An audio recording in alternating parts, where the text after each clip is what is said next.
suci. Bismillahirrahmanirrahim. Selawat dan salam buat Rasul junjungan Nabi Muhammad sallallahu alaihi wasallam. Assalamualaikum warahmatullahi wabarakatuh. Dan selamat petang saya ucapkan pada semua pendengar setia Radio Isu Kefahaman Islam Malaysia. Alhamdulillah dikurniakan Allah kesihatan hari ini untuk kita sama-sama menempuhi petang ini bertemakan saya Nur Hayati Paradi sehingga jam 9 malam nanti insya-Allah dengan pelbagai pengisian yang telah disusun khas untuk anda. Dan tidak lupakan juga terima kasih kepada rakan tugas setan tadi Ni Hasna Ismail yang telah temankan anda untuk Citra IKIM dari jam 2 sehingga jam 5 petang. Alhamdulillah, untuk waktu ini kita akan teruskan lagi momentum kita untuk destinasi ummah. Seketika saja lagi Saban Rabu untuk hari ini kita bersiaran untuk 12 Oktober 2011 bersamaan dengan 14 Zulkaidah 1432 Hijriah. InsyaAllah seketika saja lagi kita akan bersama untuk slot pertama bersama dengan bicara muamalat bersama dengan tetamunya yang sudah pun sedia menunggu di sini. InsyaAllah sebentar saja lagi kita akan dengar suaranya. Pada anda teruskan kesetiaan anda bersama kami di pilihan utama anda, Radio yang suka faham Islam Malaysia, IKIM FM.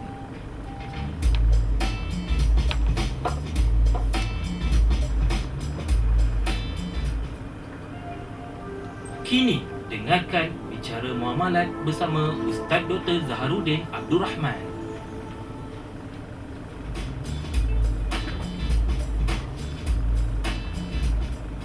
Kembali waktu ini untuk kita mulakan bicara kita petang ini. Seperti yang telah sama-sama kita dengarkan tadi, InsyaAllah waktu ini kita akan bersama untuk bicara muamalat bersama yang bahagia Dr. Zaharuddin Abdul Rahman yang berpengalaman luas dalam bidang syariah, kewangan dan juga perbankan Islam. Hari ini InsyaAllah kita akan berbicara berkenaan dengan perbelanjaan keluarga. Bagi anda juga dialu-alukan juga ya, untuk sama-sama berinteraksi, sama-sama berkongsi waktu ini di talian kami di 0362051500, juga menerusi pesanan ringkas dengan menaikkan IKIM, jarakkan persoalan anda dan hantar ke 39111. Juga boleh layari laman web kami dan juga boleh sama-sama memberikan komen anda menerusi Facebook IKIM FM waktu ini. Dan untuk pertemuan kita hari ini, saya mengalu-alukan kehadiran Dr. Zaharuddin. Assalamualaikum Doktor. Waalaikumsalam warahmatullahi. Alhamdulillah, hari ini kita dipertemukan lagi untuk minggu ini. Topik kita berkenaan dengan perbelanjaan keluarga.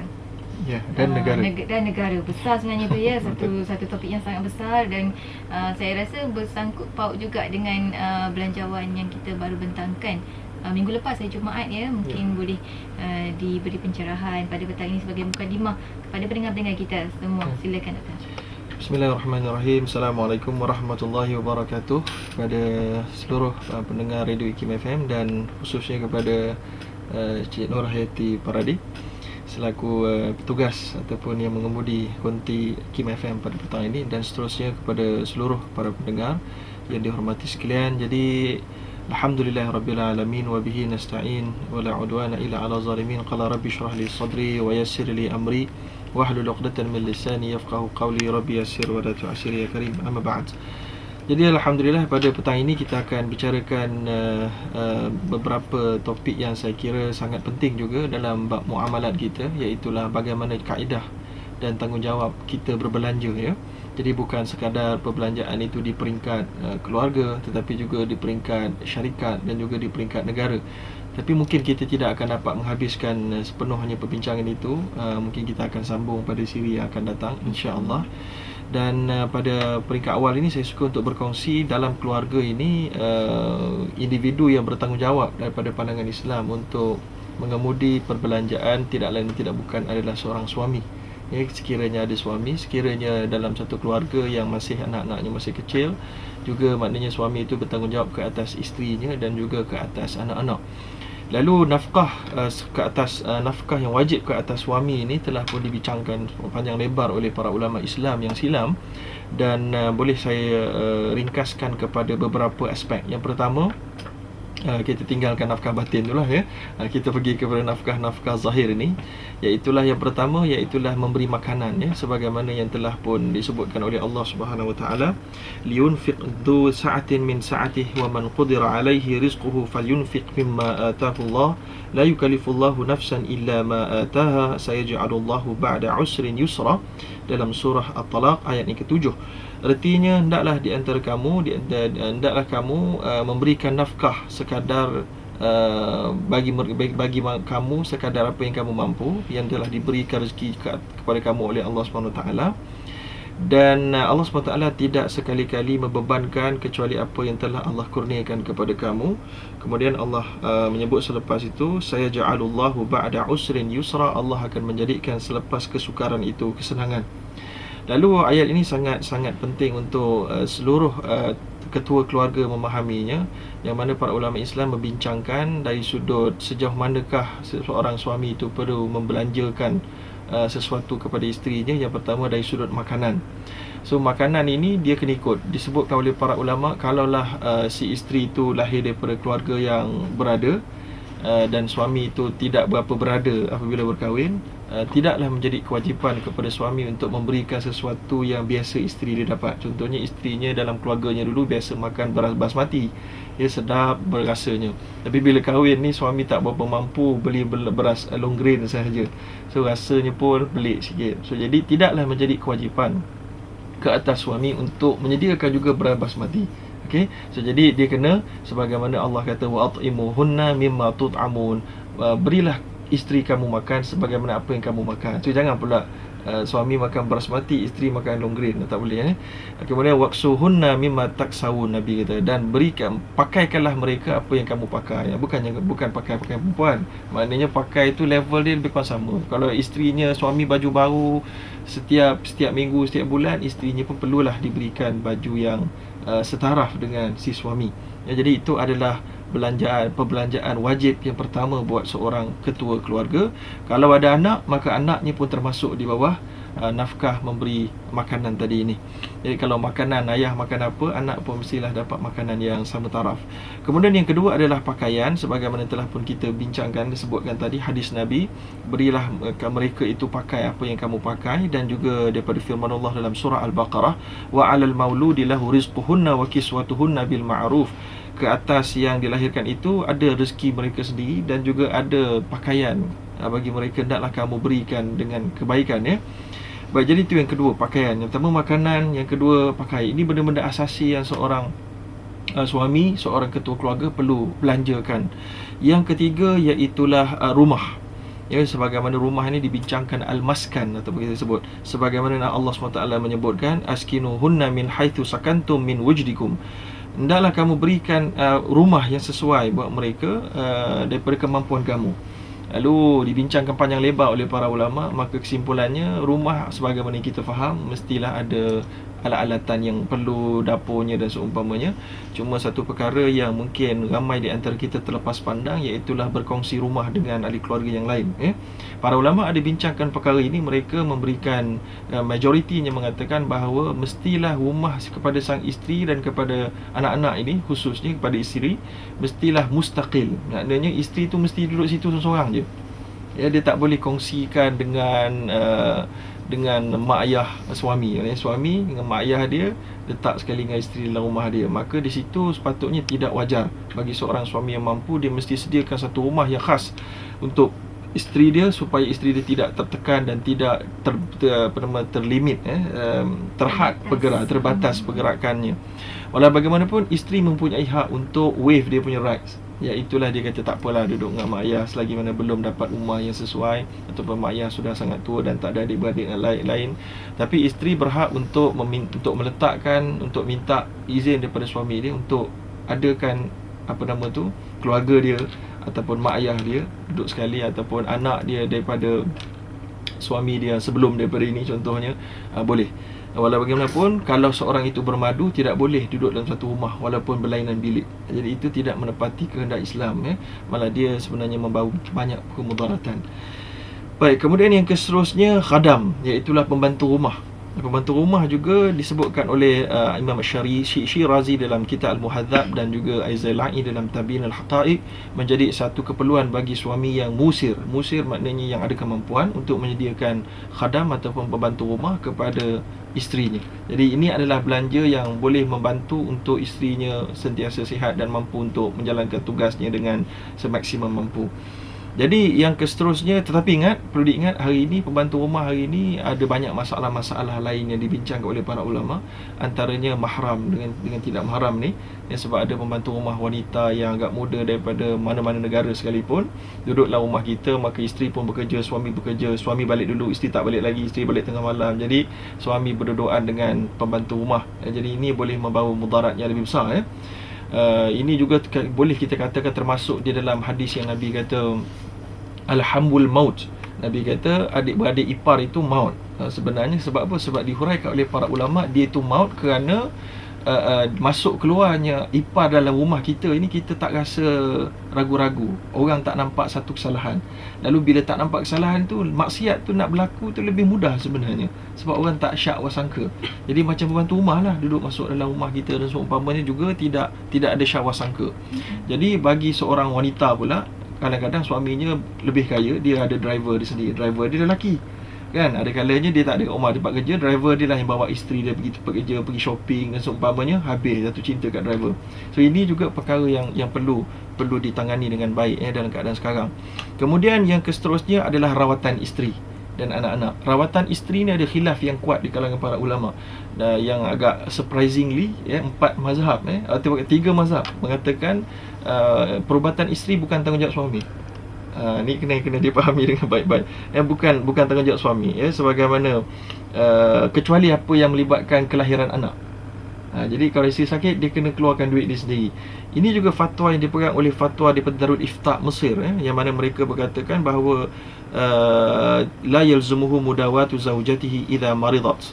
Maka isteri itu sakit, tidaklah menjadi kewajipan ke atas suami mengeluarkan belanjanya. Maka kan kalaulah kita nak pegang pada mazhab ni, 4 mazhab ni, maka isteri perlulah ambil takaful ambil takaful. Kalau sakit, maka takaful akan cover, tak perlu harapkan suami punya duit. Tetapi walau bagaimanapun disebutkan oleh Syekh Dr. Profesor Muhammad Uqlah Al-Ibrahim dalam kitabnya Nizamul Usrah, dia kata pandangan ini kelihatan apabila dibawa di zaman ini kelihatan agak pelik. Maka oleh kerana itu kebanyakan ulama kontemporari hari ini mengatakan perubatan isteri juga masuk dalam tanggungjawab seorang suami. Sebaik. Jadi ini biasa perbezaan fatwa ni biasa, sebab disebutkan dalam kaedah fiqh la yungkar taghayyurul ahkam bi taghayyuril azminati wal amkinah. Tidak dapat dinafikan berubahnya fatwa dengan berubahnya keadaan dan masa. Baik, jadi ini antara rawatan. Yang terakhir yang merupakan yang paling penting, biasalah tu macam Nabi sebut juga tunkahul mar'ah li arba', dikahwini wanita 4. Maka Nabi sebut yang paling penting last sekali, apa dia? Agama. Okey. Jadi ini adalah nafkah yang paling penting ke atas suami, ke atas keluarganya dan khususnya kepada isterinya. Sama ada dia mengajar sendiri, kalau dia tak mampu mengajar sendiri, hendaklah dicarikan ustazah pilihan ke tak pilihan ke, terpulanglah untuk datang ke rumah mengajar ataupun menghantar isteri dia ke mana-mana tempat masjid. Dia perlu mencari idea, perlu mencari tempat untuk belanja dikeluarkan untuk isteri dia pergi belajar ilmu agama ini, kerana itu adalah tonggak kekuatan. Kemudian satu lagi kita nak sebutkan, dalam Islam juga belanja suami ke atas rumah dia ni tidak digalakkan, dilebih-lebihkan sangat pada membesarkan rumah dengan terlampau lebih. Walaupun Nabi pernah sebut 3 perkara yang min sa'anati ibni Adam. Nabi kata di antara tanda punca sumber kegembiraan anak Adam adalah al-maskanul wasi' wal markabul hani' wal mar'atu salihah, iaitulah rumah yang luas, kenderaan yang elok, yang selesa dan juga wanita yang salihah. Baik, jadi rumah yang luas tu memang satu keperluan, tetapi kalau dia melebihi keperluan dan necessity rumah tersebut, maka dia sudah jadi pembaziran. Sebagaimana pernah disebutkan dalam sebuah hadis riwayat Al-Bukhari, al-mu'min yu'jaru fi nafaqatihi kulluha illa syai'an ja'alahu fit turabi wal bina. Orang mukmin ni nafkah dia yang dikeluarkan semuanya akan dia dapat ganjaran pahala di sisi Allah, kecuali kalau dia jadikan dia pada tanah dan pada bangunan. Jadi kita kena faham sekejap lagi bagaimana maksud dia. Cuma kita nak sebutkan bahawa kalau daripada kita habiskan untuk membesarkan rumah, baik kita habiskan untuk memandaikan isteri dan anak kita dalam bab agama. Kerana rumah yang besar tanpa ahli keluarga yang baik akan menjadi sempit. Okey. Jadi itulah serba ringkas mukaddimah untuk saya terangkan apa dia perbelanjaan Yang pertama di peringkat keluarga. Wallahu alam. Alhamdulillah, telah pun diperincikan satu persatu sebentar tadi berkenaan dengan tanggungjawab sebenarnya ya. Sebenarnya tanggungjawab dan peranan suami sebenarnya sebagai ketua keluarga. Betul. Dan kita buka sebenarnya talian juga kepada rakan-rakan pendengar kita di 0362051500 untuk sama-sama bertanyakan soalan kepada yang bagi doktor waktu ini. Tapi sebelum kita ke pemanggil ya doktor, nak tahu juga tadi sebut tentang pembelajaran kekeluargaan dan sebagainya, dan tajuk kita hari ini agak luas, dan syarikat dan juga negara. Mungkin juga boleh dinyatakan juga kalau dalam sebuah keluarga tu apakah yang perlu didahulukan dan dikemudiankan Dalam sebuah negara. dalam sebuah negara. Ya. Baik, jadi dalam sesebuah negara ini telah pun dibincang panjang lebar oleh para ulama. Maka antara yang boleh saya katakan, yang pertama sekali Allah SWT telah pun menyatakan panduannya, alladzina immakkannahum fil ardi aqamus salah wa atawuz zakah wa amaru bil ma'ruf wa nahaw 'anil munkar walillahi aqibatul umur. Artinya orang-orang yang kami berikan jawatan di atas muka bumi ini, hendaklah mereka mendirikan solat, menunaikan zakat, melarang orang daripada melakukan kemungkaran, menyeru orang melakukan kebaikan. Walillahi aqibatul umur, dan kepada Allah lah diserahkan segala urusannya. Lalu daripada situ kita dapat melihat bahawa yang pertama sekali, yang paling penting adalah mendidik, memberikan pengajaran dan nasihat agama kepada masyarakat, kepada rakyat. Ini juga disebutkan secara jelas oleh Nabi SAW. Nabi pernah kata, ma min abdin yastar'ihillah ra'iyah, dia ada banyak matan dia, thumma lam yahutha binusin illa haramallahu alaihi aljannah. Artinya, tidak ada sesiapa pemimpin yang kami berikan dia tampuk kepimpinan, lalu dia tidak memberikan nasihat dan memberikan ruang kepada rakyat dia, kepada agama, maka kecuali dia tidak akan dapat masuk ke dalam syurga Allah. Jadi itu yang pertama, agama. Kemudian yang keduanya adalah sebagaimana dalam rumah tangga tadi juga ada kaitan benda-benda asasinya. Yang pertama sekali iaitulah makanannya, makanannya dan kemudian dari sudut pakaiannya, kemudian dari sudut kerjayanya, kemudian dari sudut gaji yang baiknya kepada masyarakat. Sebagaimana juga kita perlu juga dari sudut gaji, sebagai contohnya disebutkan dalam sebuah hadis, uqtul al-ajir ajrahu qabla an yajifa 'araqah ataupun 'uruqah, iaitulah berikanlah pekerja itu gaji mereka sebelum peluhnya kering. Itu dia, sebelum peluhnya kering. Tapi itulah, dalam hadis muamalat ni kita tak boleh ambil literal. Kalau kita ambil literal, kita tak terlaksana hadis ni. Sebab ni hari ni Nurhayati bekerja, keluar ni peluh belum kering dah kena bagi gaji dah. Jadi kita tak boleh pegang literal, kita kena pegang di sudut maksud dia. Maka kalau konteks saya ni kita beri gaji secara bulanan lah. Jadi itulah dia. Dan kemudian kena ada fair wages, iaitulah kenalah ada gaji yang sesuai dengan meritnya. Dan bila mana dia perform, kenalah beri kenaikan. Jadi sensitivity sebuah negara dan kerajaan itu mesti ada dari sudut ini. Kemudian dari sudut yang seterusnya juga disebutkan oleh Allah SWT, walladzina idza anfaqu lam yusrifu wa lam yaqturu wa kana baina dzalika qawama, dan suratul Furqan. Dan Allah SWT kata, dan orang-orang yang apabila mereka memberikan belanja nafkah, mereka tidaklah yusrifu ni membazir, walam yaqturu, dia tidak juga kedekut, dan dia di antara kedua itu dia berada di pertengahan. Jadi tidak membazir. Membazir ataupun israf itu disebutkan oleh Imam At-Tabari adalah belanja lebih daripada had keperluan. Walau bagaimanapun disebut juga oleh Imam Tabari dalam kitabnya juga, dan juga Imam Qurtubi, iaitulah al-infaq fil maksiyah. Kita belanjakan satu perkara kepada maksiat, maka itu namanya israf. Maka oleh kerana itu, sesebuah negara mestilah dia jangan beri belanja lebih daripada had kemampuan. Ini disebutkan oleh Imam Ibnu Kathir. Sebab itulah, kalau boleh sesebuah negara itu mengeruangkan hutang, itu adalah yang terbaik sebenarnya. Jangan kita memperbanyakkan hutang, tapi macam mana cara sekalipun kita kena cari jalan untuk mengurangkan belanja agar kita mampu membayar hutang. Jadi itu yang terbaik bagi sesebuah negara, dan juga untuk kemaslahatan jangka panjang. Jadi dalam belanjawan baru-baru ni kita dapat melihat banyak perkara-perkara baik, antaranya diberikan banyak kepada rakyat ganjaran-ganjaran tunai, dan seterusnya, diberikan insentif-insentif untuk banyak-banyak perkara. Jadi kita pun tak mampu nak huraikan pada ketika yang pendek ini. Tapi saya kira telah melaksanakan sebahagian yang agak besar juga dalam tanggungjawab negara dari sudut Islam. Walau bagaimanapun dari sudut agamanya, daripada sudut sekolah agamanya, dari sudut masalah sosialnya, itu kelihatan agak mungkin tertinggal. Yang mungkin sudah ada kerana dalam belanjawan biasanya memang ada allocation diberikan kepada JAKIM, diberikan kepada badan-badan agama ini. Tapi maknanya tidak ada perempuan khusus. Dan demikian juga tidak ada cukai-cukai yang dikenakan ke atas GST yang kita namakan GST, ataupun juga ditambah juga dengan cukai-cukai benda-benda yang tidak berapa elok untuk masyarakat. Jadi saya kira inilah antara perkara yang negara perlu melihatnya dengan teliti. Saya kira itulah sekadar mukadimah untuk kita beri peluang kepada soalan-soalan.